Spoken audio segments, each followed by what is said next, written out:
Hello, everybody. This is Joe David Cantu. I want to introduce you guys to Daniel T. Sanchez, who does something incredible, which is stamp collecting, but not just any kind of stamp collecting. He does stamp collecting directly involving Hispanic and Latino culture. So, with that, I want to introduce you guys to Daniel T. Sanchez.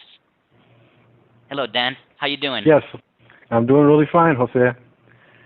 I want to thank you and the Hispanic News Online for allowing me some time to talk about something that I cherish quite a bit and something I've been doing since 1975, collecting United States stamps. And I've been collecting stamps, like I said, since 1975. And once I started collecting, I was really starting to look at the books, and I started noticing the Latinos and Latinas that were on stamps. So in my collection, I started another collection of just a book on Latino stamps. And as of today, I have every Latino stamp that has been published. And there are other stamps coming out pretty soon next year. I don't know if you remember the movie called Stand and Deliver by the math teacher in East LA. His name was Jamie Escalante. Yeah, I remember that. Okay, well, his stamp's coming out in 2016. So that's going to be, I have already seen his stamp, so you can just go on and put in Jamie Escalante, United States stamps, and you'll be able to see his stamp that's going to be coming out in next year sometime. The last stamp that was actually published in 2015 was an artist by the name of Martin Ramirez, who his stamps, they put five of his stamps, five of his paintings on stamps. Now Martin Ramirez was incarcerated into a mental institution back in the 30s. He came from Mexico to find work, and he was working up north of Sacramento. And once the Great Depression hit, he was going back home to Mexico, and he went through the deportation center. And when they were speaking to him, Martin could not speak English, so they couldn't communicate, so they thought he was crazy. So they put him in a mental institution where he lived there for 30 years until his death. But while he was there, he started painting and cutting people's faces out of newspapers and magazines and painting around them. And once he would do that, he would just throw it away. Well, this went on for quite some time until one of the nurses seen what he was doing, and she went to the trash can and saved some of his paintings, his artwork. And then he got a new psychiatrist, a doctor, and he was an art collector, so he started saving his artwork. Well, after his death in the 60s, they got all his paintings and his artwork together, and he's got roughly about 300. And right now, 300 of his artwork is spread across the United States in different art galleries. So that was a beautiful stamp of what he actually created.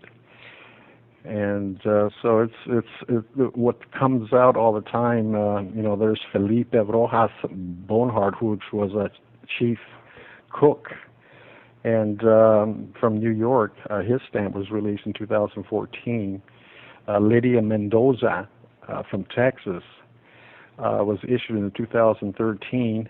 Lydia Mendoza, I mean, a lot of us, this generation won't know about her, but our grandfathers and our parents would definitely know who Lydia Mendoza was. She recorded over 1,000 songs. So there's a lot of history of Lydia Mendoza. In 2012, there was a stamp issued for baseball, and it was Ted Williams. Now, Ted Williams, the baseball player. Was he Hispanic? I didn't even know he was Hispanic. Yeah, he's Hispanic on his mother's side. Yes, Wow. but see, they more or less kept that quiet because back in the 30s when he started playing professional ball, with the segregation and the prejudice, he would not have had a chance to play ball. So with his last name being Williams, he just more or less kept it quiet. Wow. And so Ted Williams, he's Chicano on his mother. He was raised in San Diego, in Nevada, But they more, like I said, they kept that quiet. He was light complected, but he spoke Spanish. With his parents and with his family and his uncles. And Ted Williams also has a big military history. During World War II, he was a fighter pilot in World War II. And after World War II, he got out and played baseball. Then when Korea started, he volunteered again for the Marine Corps to be a fighter pilot for the Marine Corps. And at that time, he was the wingman for the future John Glenn, the astronaut. So Ted Williams has a lot of history behind him, not only as a baseball player, but as a fighter pilot. And a lot of people didn't know that he was Latino till, it came out years later. But he always said, if I let everybody know that he was Latino back in the 30s, then he would not have been able to play baseball. So there's a lot of history. So all these stamps that you're collecting and stuff have either some kind of historical value or they reference to something in the Latino culture. Is that correct? I mean, Yes, how far back do they go? Do you know? Well, the first Latino stamp was issued in 1893. That was the Columbus Expedition series, and the first woman to be on a stamp was Latina. Really? And that stamp came out in 1893, and that stamp is a stamp of Christopher Columbus and Queen Isabella of Spain. Ah. So Queen Isabella of Spain was the first woman to be on a stamp, on a United States stamp. And that stamp is quite expensive. You're talking in mint condition, a perfect, beautiful, never been used stamp. You're talking close to $3,000 just for that stamp. So I don't have that yet, but I will eventually. But I can't afford to pay for that type of a stamp. I'm a low-budget collector, but I just can't collect a stamp that's in the thousands and thousands of dollars. So not only do you get historical value out of this, but you can also get financial value from them because you're saving them, I guess, right?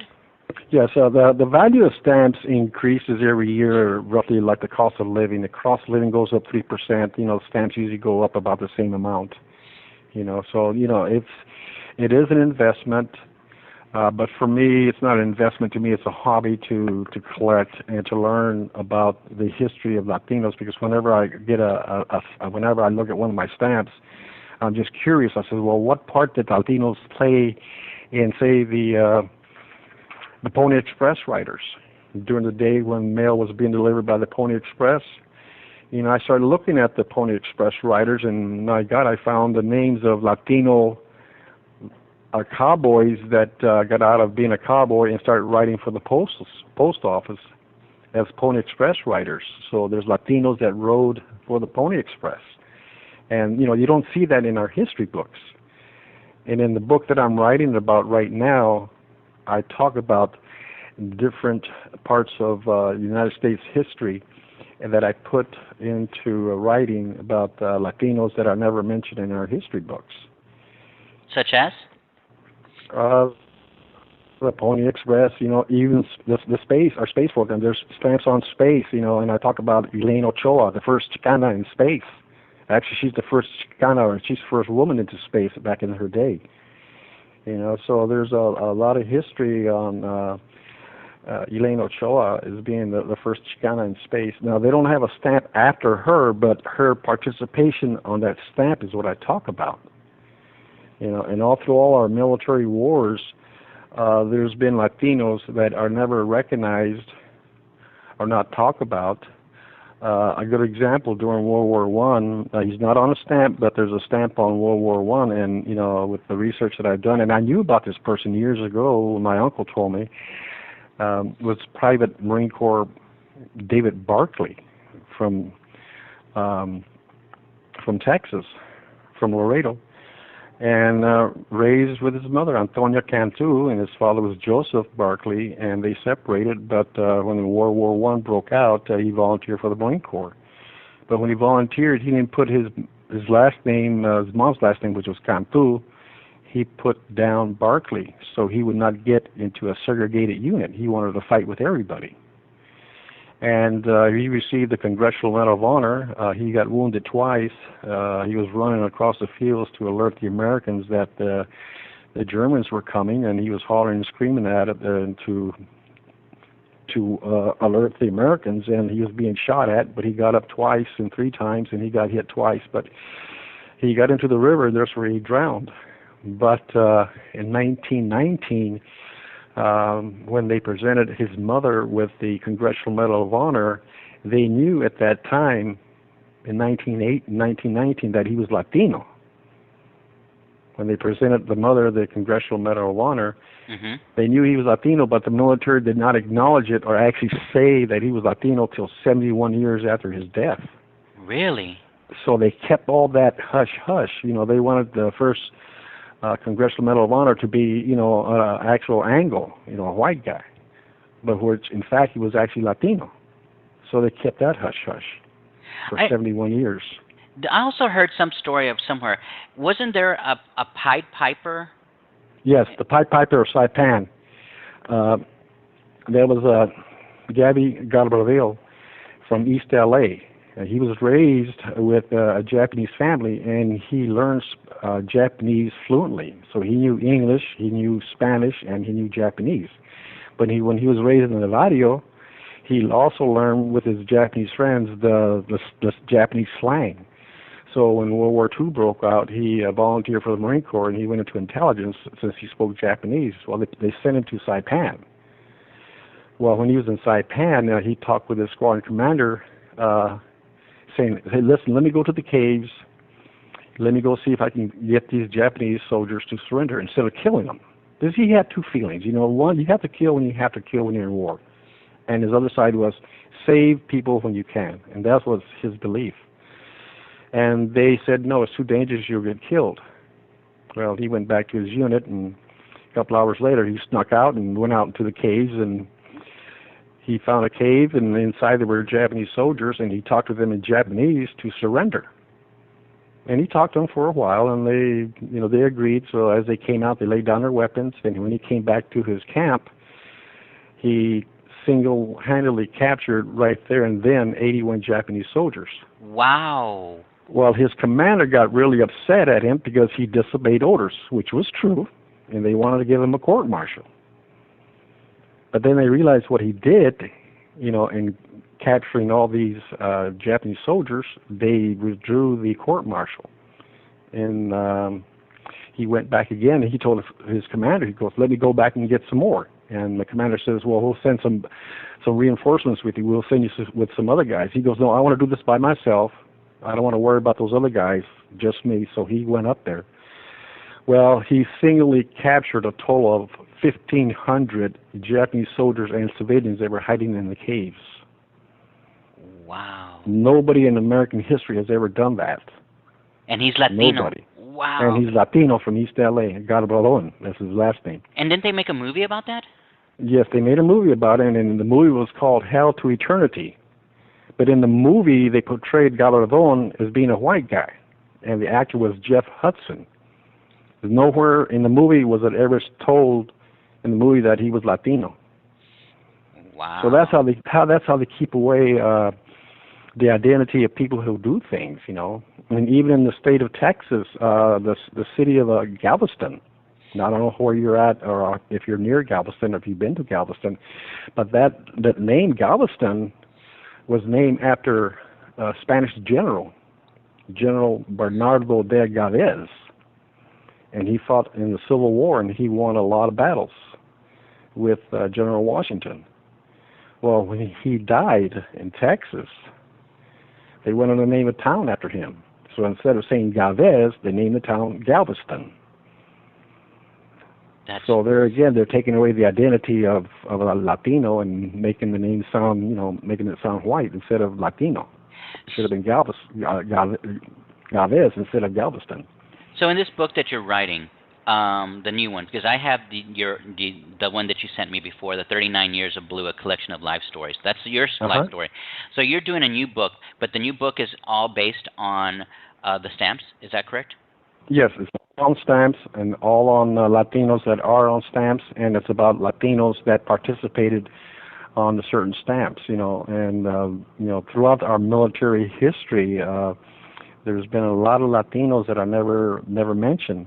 In the early '60s, there was a movie that was put out called The Flying Tigers with John Wayne, and these were volunteer fighter pilots before we got into World War II, and they went to Burma, China to help them fight against the Japanese. But in the movie, they don't even mention the name of Captain Donald Lopez, who was a flying tiger, and he was an ace. He shot down, I think it was 6 or 7 Japanese fighter aircraft. So there's history right there that I have looked up and found him, and I talk about him quite a bit, in my book about Latinos that are never recognized, and the story goes on and on. The people that I have been looking at and finding. Right now, there's no Latino stamp club in the United States that I'm aware of. I'm a member of 3 different stamp clubs. I'm a member of the Mesa Stamp Club. I'm a member of the American Philatelic Society, and I am also a member of ESPR, which is the African American Philatelic Society. So I'm a member of them also. And I do stamp displays here in the Valley of Arizona in Phoenix, and I have an interview at the Heard Museum this coming week in Phoenix. They want to see my display of Latino stamps, so hopefully if they like what they see, maybe I can do a display with them. And my last display was at the Boeing Aircraft Company here in Mesa, Arizona. They have an organization there. It's called Boeing Hispanic Employees Network. They heard about my collection, and they invited me to go over there and do a display and talk about Latino that are on stamps. And it was beautiful because it was September the 15th, the beginning of Hispanic Month. So that went really nice. And I gave out some first aid covers to the people that were there in the audience. So it was a really good time talking with them, because a lot of them didn't know about a lot of the different stamps that are out there. Like Selena, Tito Puentes, Carmen Miranda, they're on stamps. There's also the different dances in stamps, la salsa, la cha cha cha, and it just goes. The other dances is just, they're on there. I'm trying to find a list of them. Well, you mentioned something a few minutes ago, and I'm going to bring this up because the audience doesn't know this, but my friend Daniel sent me a booklet or a collection of stamps that he was so kind to send to me, and I pulled them out, and being a novice, I didn't know what this was. So explain to me, I see this, it says a first day issue. What's the difference between a first day issue and, I guess it's just the ones with just the envelopes on them? So can you explain? Okay. A first day cover that you see one there, say the Cinco de Mayo. Okay. When you see that envelope, you see the postmark where the stamp was actually released. Now, I think the Cinco de Mayo was released in Los Angeles, California. Mm-hmm. There should be a date there. That date is the date that stamp was actually released. I see. And folks, I'm going to put these online so you guys can see this and what he's telling you, what the differences are between. And what about this other ones? Like I see the merengue, and it's just a white envelope with a stamp on it. Is that is that also a first day issue? That's just a cover. That's a cover. It's got a stamp on it, but there's no actual picture of the stamp that's on the cover. So that makes a difference between a cover and a first day cover. Okay. So in the beginning, it's a little confusing because they're called covers or first day covers. And when you sent me this stuff, you actually gave me quite a bit of variety. So there's all kinds of genres. So for the Latinos who are and Hispanics who are out there interested in collecting these stamps, I'm seeing everything from music, individuals, historical times, dances. I mean, is that how it works? I mean, is there tons of genres out there that people can start collecting? Yes, you can get on the internet and you can put in Hispanic people and events on United States postal stamps, and you'll get a hit of every Latino that's on the United States stamp. And that title again is the Hispanic people and events on United States postal stamps. They have pictures of it, and they go through the politicians, movies, sports, explorers, events, the humanities, the 7 states that are Spanish names: Arizona, California, Colorado, Florida, Montana, Nevada, New Mexico, and Texas, all Spanish names. And like I said, they have the events, like San Francisco, the person who first discovered San Francisco, the Pony Express. It goes on and on. La Cartera that is on a stamp, and Hispanics, that the Hispanic stamp, beautiful stamp. That stamp of the Hispanics is military, all four branches of the military, men and women. And in the background of the stamp, you see a young boy and a young girl. Those are the future military leaders of the United States. And they put a little boy and a little girl on there so they can show that, the upcoming people. And their stamps on United States stamps on Puerto Rico, sports, Robert Clemente, Roy Capinelli. So they're on stamps also. And in my book, I'm also talking about Latinos that design stamps for the United States Postal Service. Really? Robert Rodriguez has designed stamps. He's the one who did the Salinas stamp, Tito Puentes, Carmen Miranda. Jose Ortega, he's designed stamps for the United States. So I have a separate area of my book that I talk about the different Latinos that design stamps for the Postal Service. So I really get into the Latinos that have done something for the Postal Service. And that's what I enjoy doing, is doing a lot of research on these stamps and finding out who's who. And it's just I'm very curious about the Latinos that you don't ever hear about, and it's something that I enjoy doing. And I don't know when I'll ever end. It just keeps on going, But right now, I got hold of the Postal Service in Washington D.C.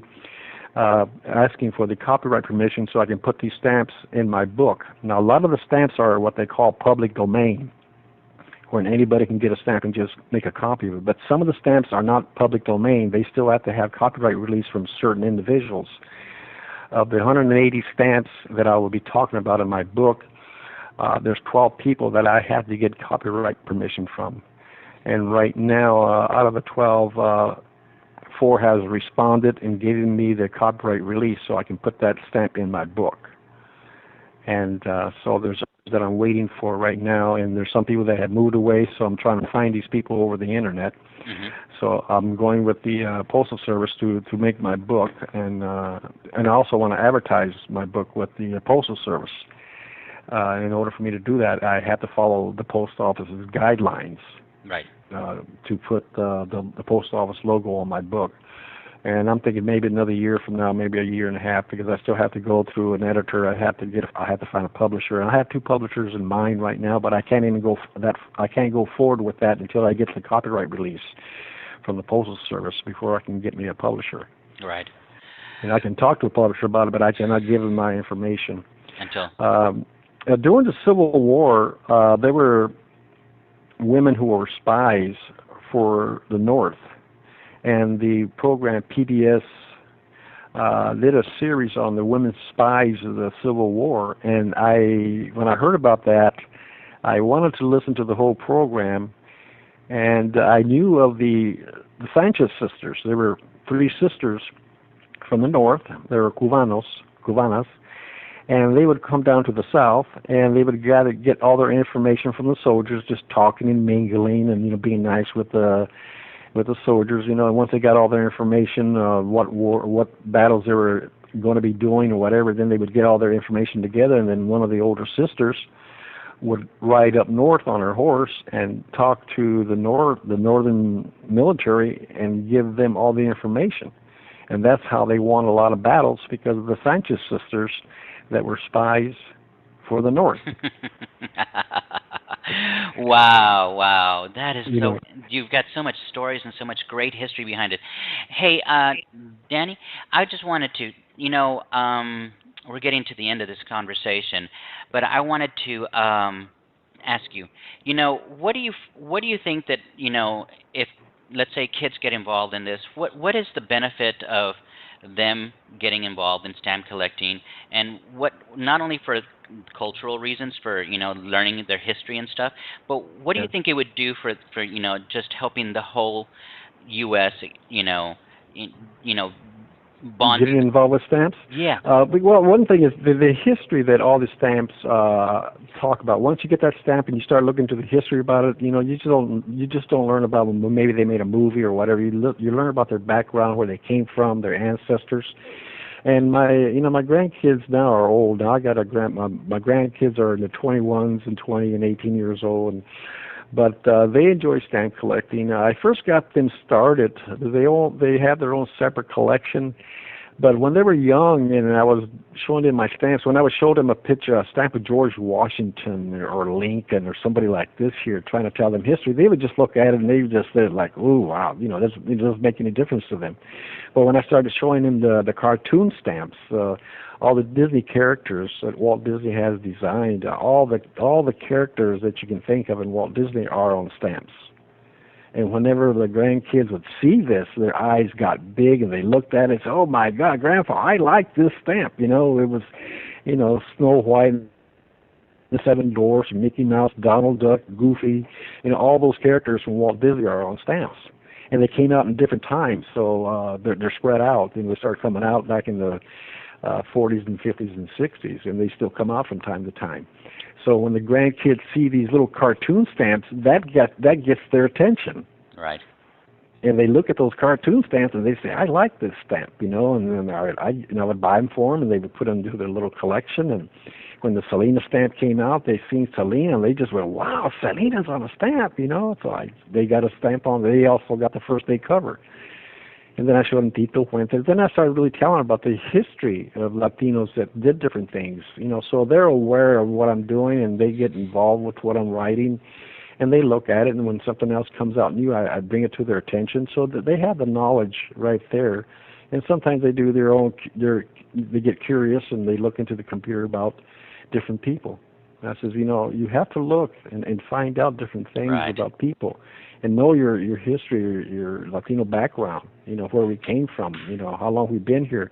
A lot of people don't know that the Spanish explorers, Latino explorers, crossed the whole entire United States before the Mayflower even came to the United States. Right. We had already crossed the United States before the Mayflower even came here. Yeah.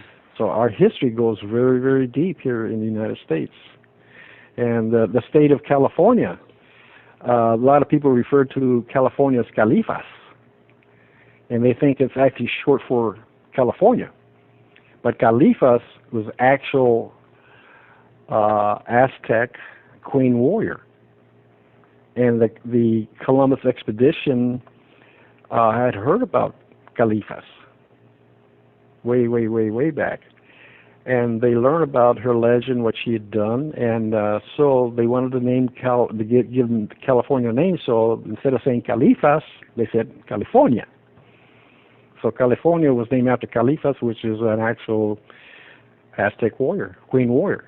Wow. Wow. So and that's on the internet also, where people can look and start reading about these people. So it just goes on and on. But the hobby of stamp collecting is slowly going down because everybody now is on the internet. They Right. fax everything. So when was the last time somebody actually wrote a letter to somebody? That just doesn't happen anymore. So the hobby of stamp collecting is slowly going down. But when I go tell my displays across the valley here, people, they start looking, and then they want to get more information on the stamps and where can they buy the stamps. You can go to your local stamp dealer wherever you're at and tell them that you're interested in collecting Hispanic stamps or Latino stamps, and they'll start showing you, and then you can start collecting them. It all depends if you want one that's in mint condition or if it's been canceled. If it's been canceled, that means it has been removed from an envelope. So you can get mint or cancel stamps. It doesn't matter which one you want. It all depends on the money, how much money you have, and if you want a mint or a cancel stamp. Wow. Wow. Dan, man, I just, every time I talk to you, I learn something new, and it's always exciting. I have your stamps and your envelopes in my hands, and I'm telling you that it fills me with pride to be able to see this. So Dan, I just wanted to thank you very much. I know you're a busy man, so I don't want to take up too much of your time, but I want to thank you for coming on and talking to us for Hispanic Heritage Month. Hey, Dan, at this moment, can you tell the folks out there how they can get a hold of you? You know, because you know all this information about stamps, and I know that you go around the country talking to people and to schools and to companies and stuff. Why don't you give your information now to the folks? Maybe somebody wants to have you come out and talk to them about what you do Okay. and what you know.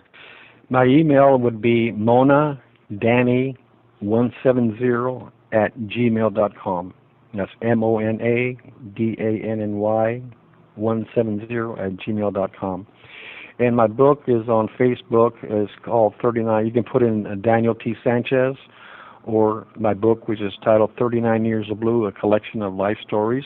You can reach me by that way, by the internet, by my book, or by my email. And I'm welcome to talk to anybody who's interested or has any questions, how they can get started. Give them some more information on the hobby of stamp collecting, because it's a beautiful collection. But I also collect Native American stamps. I also collect African American philatelic stamps. So I'm really wide open to all the cultures, not just Latinos, but it's good to know about other cultures also. Well, Dan, thank you very much, man. I can't say thank you enough for coming up and talking with us. Everyone, once again, this is Joe David Cantu with Hispanic News Online. We're bringing you 30 for 30 for Hispanic Heritage Month. I hope you learned something today, and stay tuned for tomorrow because we're bringing you another Latina or Latino that's really interesting and doing something kind of really positive for the community out there. So stay tuned and listen tomorrow, and we'll bring you somebody new. Danny, thanks a lot. Gracias por Okay. hablar con nosotros, and everybody, thank you very much. Okay. One more. A Latino was a Buffalo Soldier. A lot of people don't know about that, but there was a Latino who was a Buffalo Soldier. Really? Yes. Okay. You guys need Yes, to go there find is. that. So, That's your homework, everybody. You guys need to go look it up and find out about it. Danny, okay. thank you, buddy. Thank you very much for calling. Appreciate it.